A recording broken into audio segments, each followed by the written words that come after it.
Okay, now we're going to talk about how to organize this. How do you organize the argument and establish your intention to your readers, establish what you intend to write in plain language. This is called organizing the argument.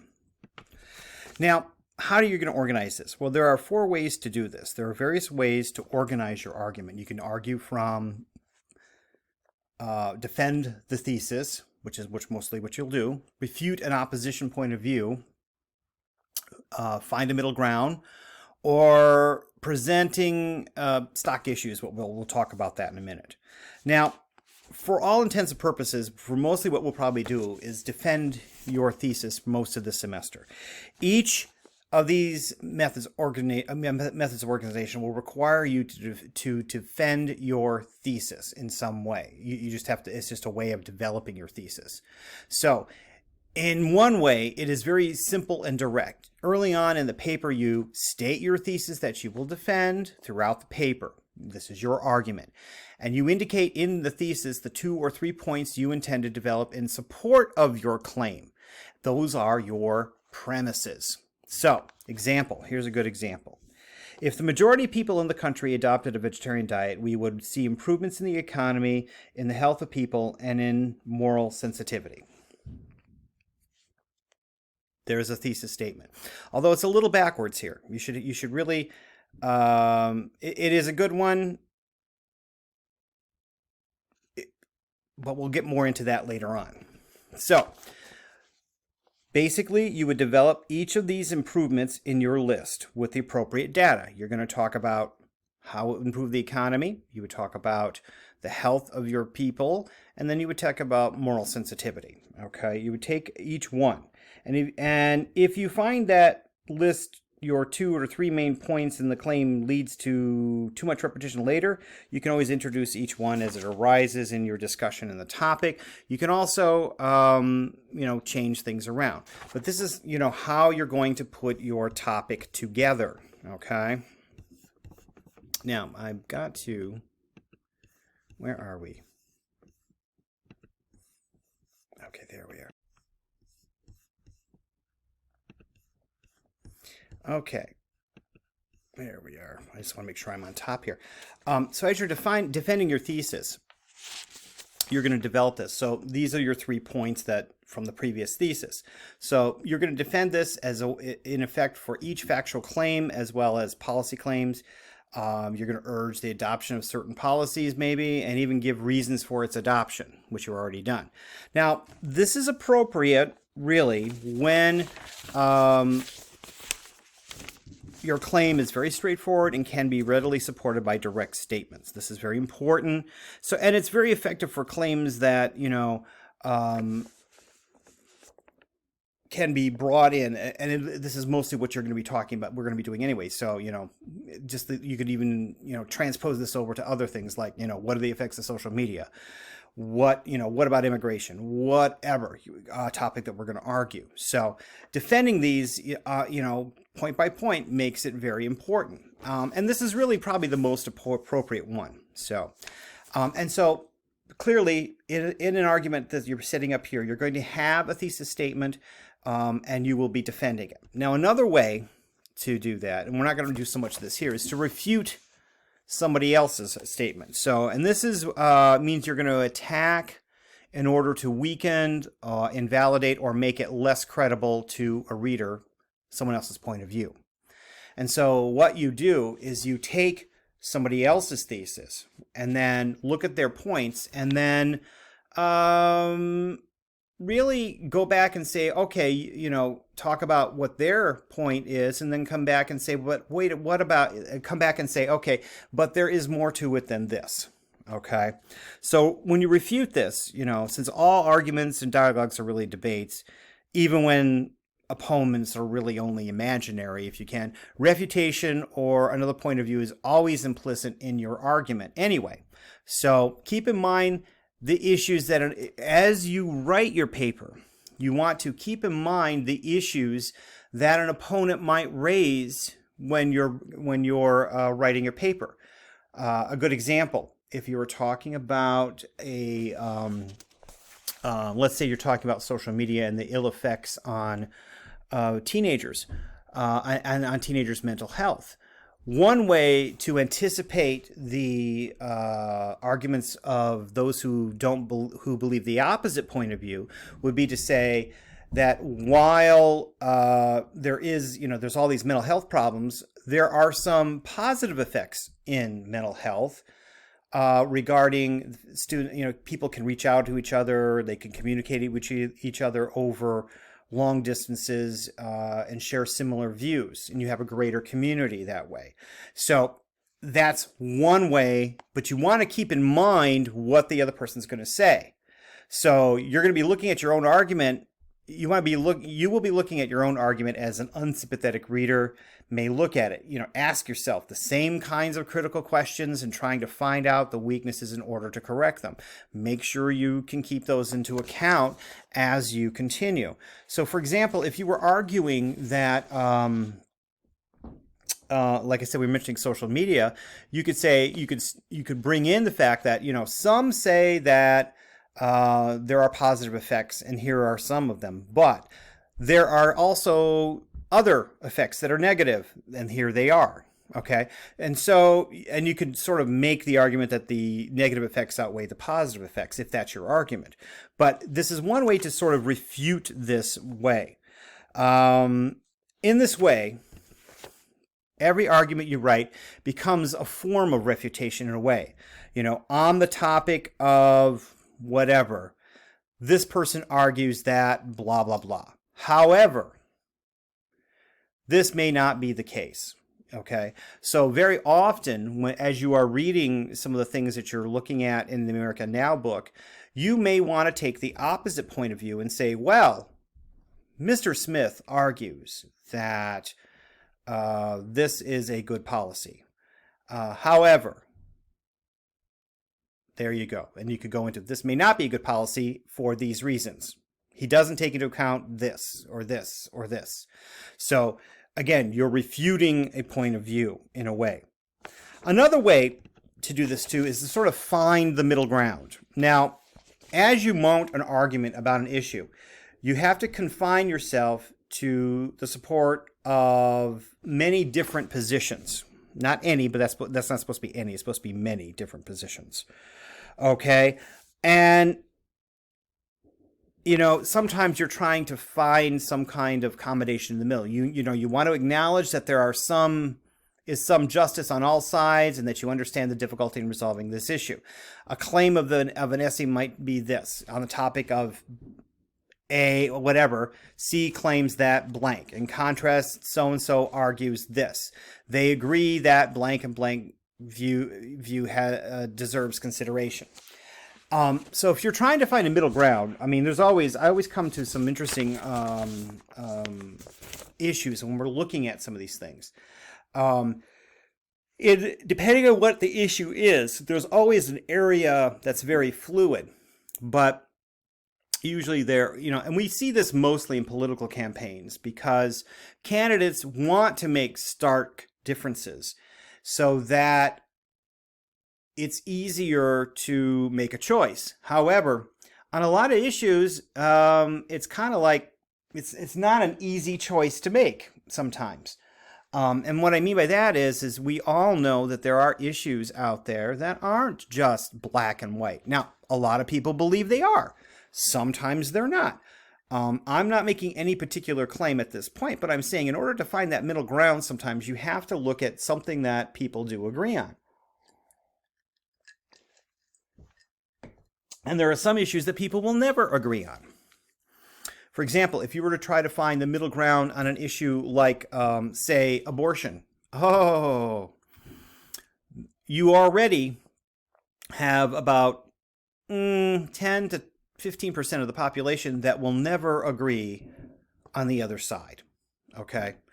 And so what you would want to do is you want to, sometimes when you're doing this, you're going to want to illustrate that opposing sides can find accommodation somewhere in the middle. Okay? And so what you would say is you could say, okay, this group argues that, life begins at conception. This group argues that it's at a different point. However, they can all agree about this point. And that's where you could start an argument about whatever that middle point is that many can agree on. Not an easy thing to do. I use that as an example because that's usually an example that's quite a stark, example. We could do that for any kind of issue. Gun control. There's a good issue right there. The biggest issue I think on that one is depends on where you live. If you live in if you live in a countryside and you're a hunter, you're going to have different ideas, more probably middle of the road than you think, than somebody who lives in a city, And I think, if you're trying to find a middle ground, I think most people could probably say that, the argument that most people would want to make is that we want to get guns out of the hands of bad people. I don't think anybody could argue against that. Don't we? Who's going to argue? Who wants to argue? Who wants to make the argument for that? Yes, I want everyone to have, I want bad people to have guns. That's not going to be a very good argument. Nobody's going to argue for that necessarily. But my point is, you can see my point here. The point is that there are common ground areas sometimes. Sometimes, though, it is not easy to find out what they are, and it'll be very difficult to nail those down. So from the middle ground, that can be kind of hard. Now, what are some of the strategies for finding the middle ground? We talked about this a little bit here. And some of the things that we can do. Well, let's consider these guidelines. Explain the different positions early in an essay. A argues this, B argues this, but make it clear that make it clear what the major difference is separating both sides. And because if you're not clear on that major issue, it's going to be very difficult to try to find a middle ground, which, you're not going to. Okay. So you've got to be very specific depending on what issue you're looking at. Some issues will be easier to find than others. If we're talking about, some of the major issues out today, I think most people could argue that one of the things that we should do to possibly solve the immigration issue is to try to solve the problem that makes people want to come here to begin with. But we don't. But we may not want to discuss that because that's too expensive. Maybe. Is it too expensive? And then you can make those arguments. Well, is it too expensive? Wait a minute. What about all these? I know I can see already. You're thinking, oh, wait a minute. Another way is to point out, whenever possible, that the different sides already agree to some exceptions for what they've stated. Okay. And you're going to want to be able to prove evidence. Evidence is going to prove that differences are not so extreme. I mean, for example, on the abortion issue, I think that while there are a lot of people that have a problem with this issue, both pro and con, okay, I don't think that, number one, nobody is ever argued. I have never seen an argument out there of anybody in the middle ground that would argue that abortion should happen at the 9th month. Forget it. Of course not.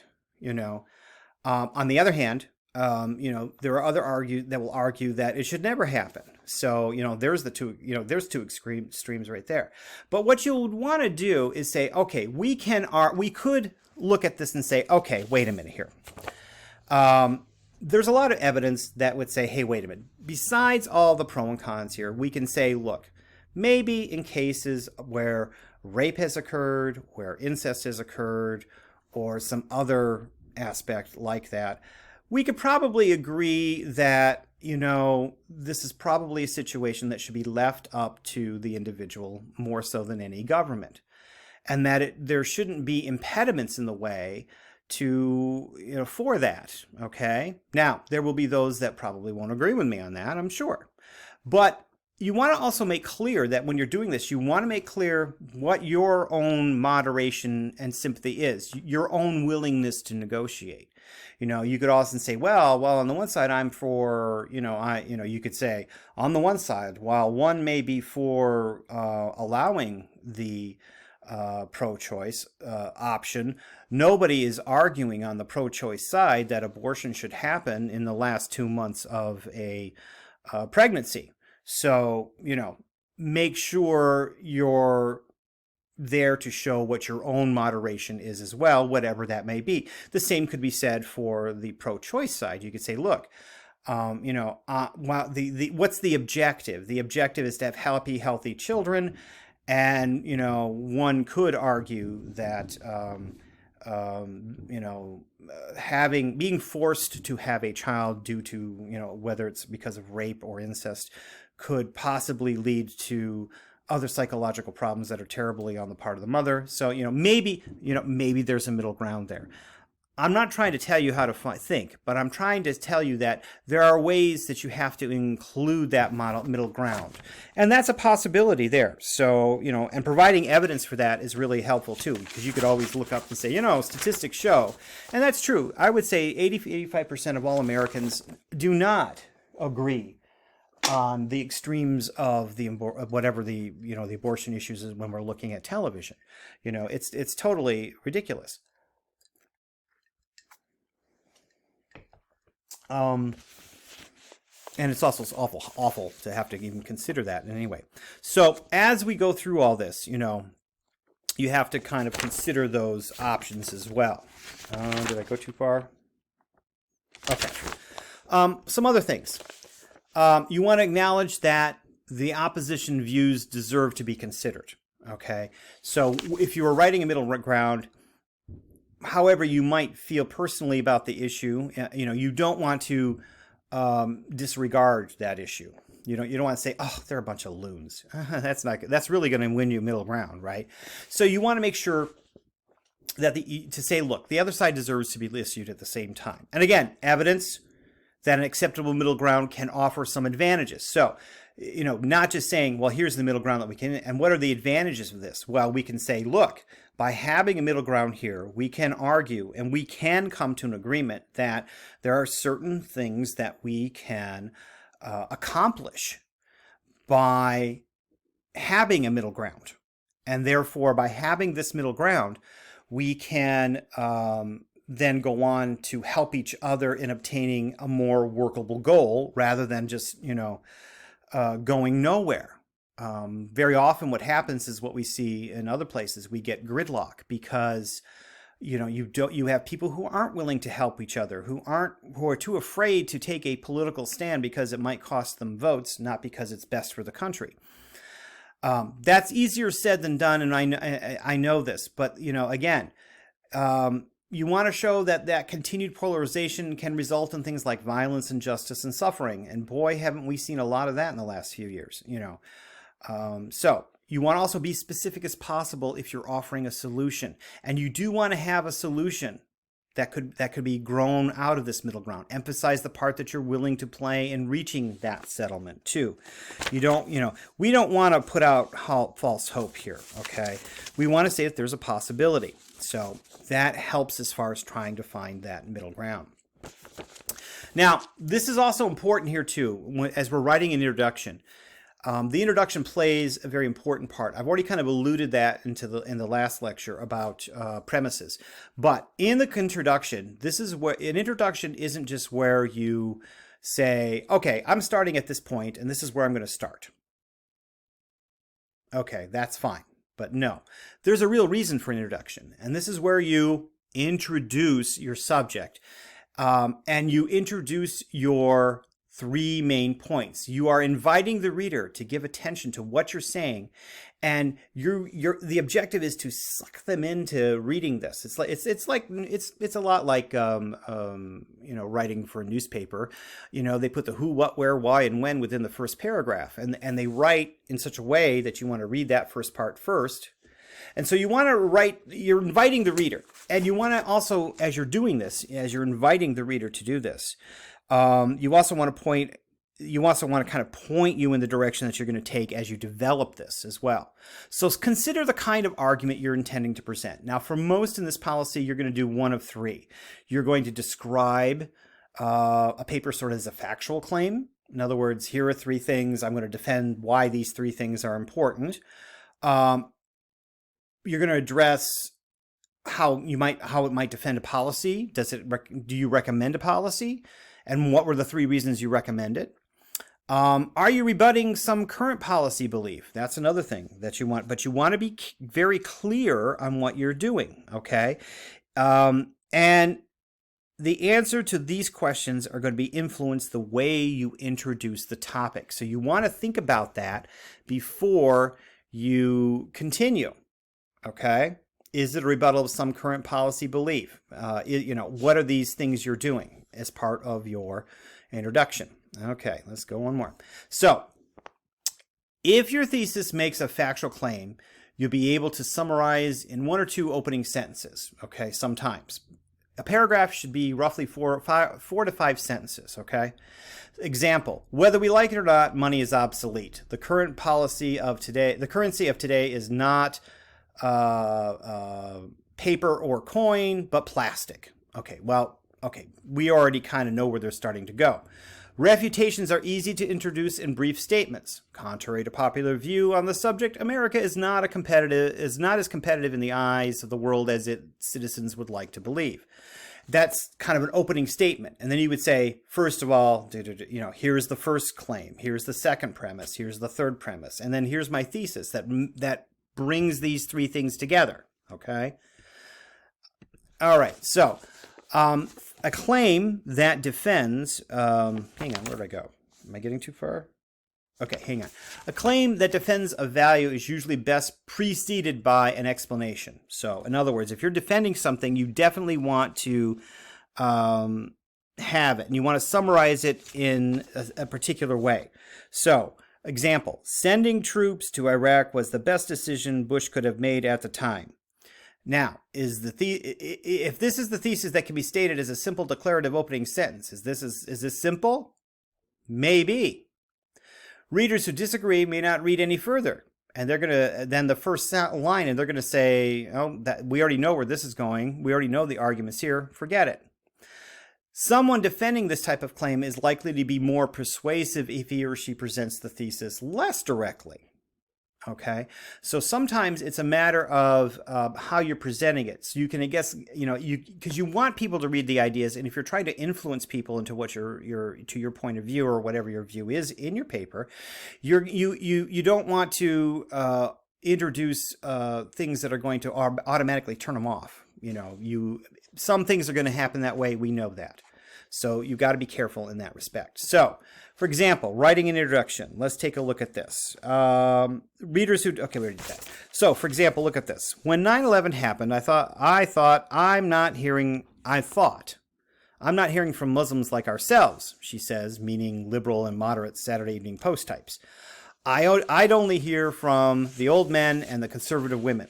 So I started writing opinion pieces. I wanted to get another voice other than that to show that, look, 9/11 doesn't represent all of Islam. Now, here's an interesting, this is one way to kind of keep things out there, to kind of get people to say, oh, well, this isn't just a typical point of view that we've heard. This may be something new. I wouldn't necessarily put it in the way she put it here, but it's a way to think about it, okay? Now, one way to keep a thesis from alienating your audience is to phrase it as a question sometimes, and this can sometimes help it, but we don't want to really do that here. For example, because in most of our writing, for most of you, we're going to be writing in a more formal way, and so we're not going to be using pronouns like I, am, is, I, like I, my, we, you, us. Definitely not you. How do you know who you can trust? How do you know you can trust what you read? Okay, start by recognizing there is no such thing as a complete unbiased news. No one can report a news story without encapsulating complicated events, deciding what's really important, leaving out what the reporter thinks are insignificant details, and adopting a point of view that makes it possible to stitch together all the elements and tell a story. Therefore, no 2 people will ever report any news story the same way. So there is no such thing as a single objective telling of a news event. True to a point. There is no true to a point, but again, not always the same. again, you have to, again, this is some way to kind of start the introduction. Although they did it quite long, you're going to give an idea. So if your claim, again, for any subject that is highly controversial, you may sometimes want to express an indignation directly. Okay. Of course, you got to be sure that your indignation can be justified. The author of, this one was a physician or writer, openly admits that he's about to make a case that may offend readers. So, you may want to look at this. Is there any polite way to introduce today's subject? I'm afraid not. It must be said plainly that the media have done about as a sorry and dishonest job covering health news as is humanly possible, and that when the media do fail from bias and mendacity, they fail from ignorance and laziness. Okay, well, I didn't read it very well, but you understand where I'm going with this. This is what was written here. And so as a result, we've seen this. And so the guy is already saying, look, I'm already kind of, we're already kind of this view. And it can be, from one point of view, it can certainly be interesting. Now, if you are actually claiming a policy, if you claim a policy and make a recommendation, it may be a good idea to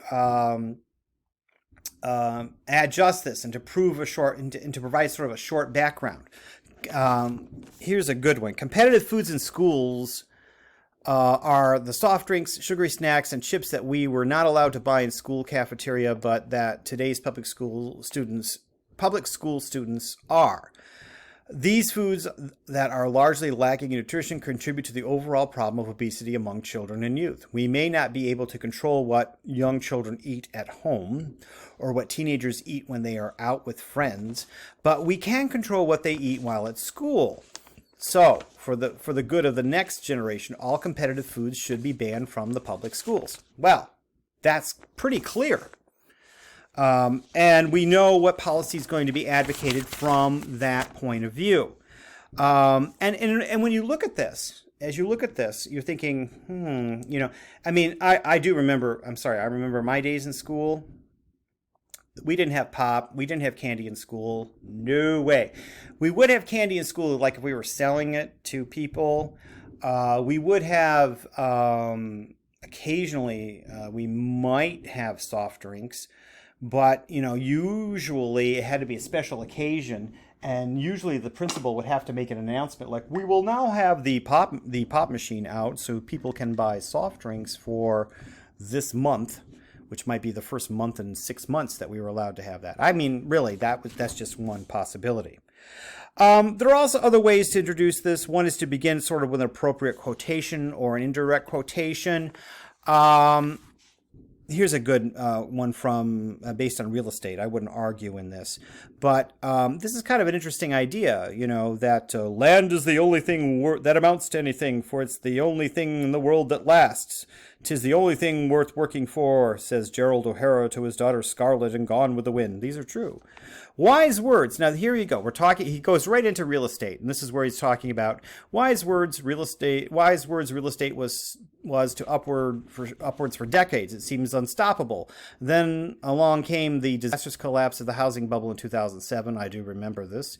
6 years later, we're seeing a good rebound in real estate prices. We're looking longer than that. And so you're wondering if land again is worth it. Land, I think, is something that's still worth it, but is it worth fighting and dying for? At least it might certainly at least be worth investing in. Here you go. Property, people got to live somewhere, so property is always a good thing sometimes. Not always, but we'll see.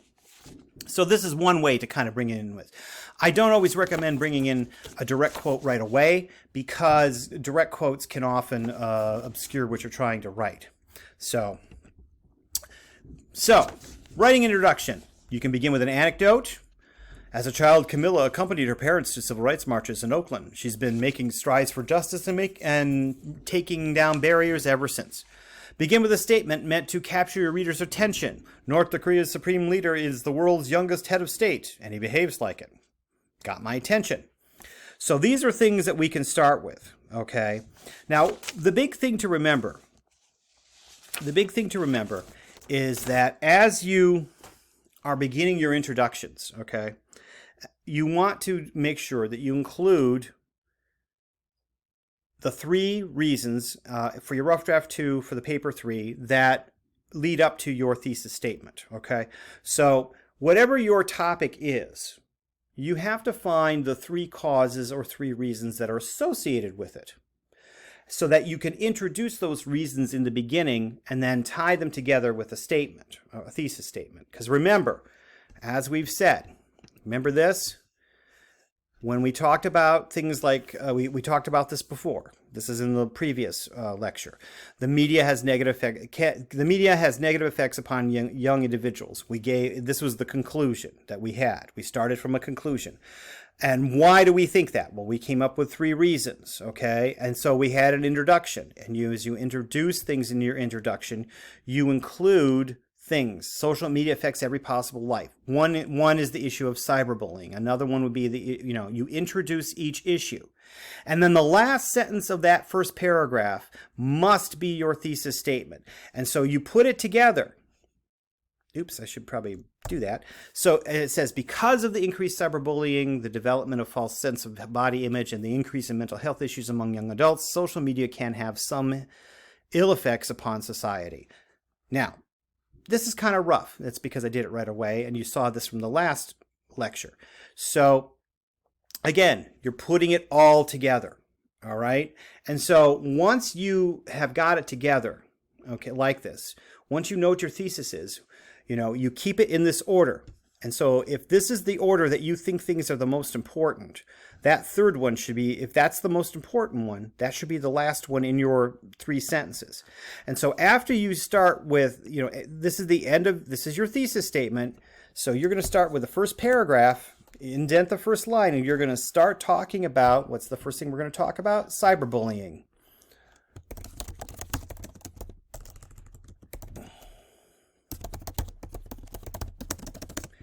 And you're going to give your evidence about the increases in cyberbullying, why this is an issue, and connect it to social media.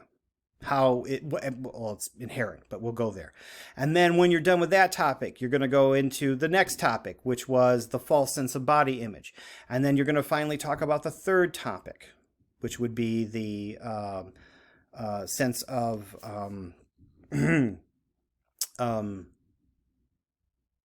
mental issues, and tie them all together. We're going to talk more about a conclusion later on, but I want you to put these together because you got to make sure you have those 3 things together. And once you have those 3 things together, you have your thesis statement, and then you can build your paper from that. If you don't have a thesis statement, your thesis statement is like your GPS. Your introduction gives you the 3 things you're going to talk about, which creates your thesis statement. That is your coordinates. That is your map. And if you don't have a thesis statement, you don't have a paper. So you want to make sure you kind of cover that as you go into your writing as well. Okay?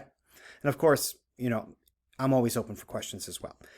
You folks have a good afternoon.